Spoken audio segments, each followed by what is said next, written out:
बलांगीर जिलार सर्वबृहत ग्राम भाव में परिचित सरगड़ गांव को नूतन ब्लॉक गठन दाबी एक बैठक अनुष्ठित हो सरगड़ ग्राम गौंतिया तथा पूर्वतन सरपंच सुरेंद्र कुमार पटेल सभापतित्व अनुष्ठित इस सभारे सरगड़ तथा आखपाख अंचल शताधिक लोकों 11टी पंचायत जनप्रतिनिधि समूह जोग देते सरगड़ गांटी भौगोलिक गमनागमन जनसंख्या दृष्टिकोण ब्लॉक होगापी योग्य होता बेले लईसिंगा 34 नंबर जोन 11टी प्रमुख ग्राम पंचायत को नहीं नूतन सरगड़ ब्लॉक गठन पर दाबी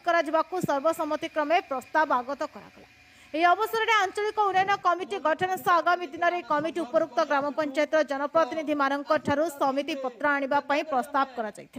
आंचलिक उन्नयन कमिटी कार्यकारी सभापति भाव रताखंड सरपंच हिमांचल मेहर उपसभापति भाव रघुनाथ साहू संपादक भाव सरगड़ समिति सभ्य वीरेन्द्र साहू प्रमुखों सर्वसम्मतिक्रमे मनोनीत कर आगामी दिन में सरगड़ को ब्लॉक घोषणा दाबी को आहरी जोरदार करा सब वीडियो जिलापाल स्थानीय जनप्रतिनिधि एवं विभिन्न मंत्री निकट में दाबी उपस्थापना प्रस्ताव ग्रहण कर लईसिंगारू महेश रिपोर्ट महक न्यूज।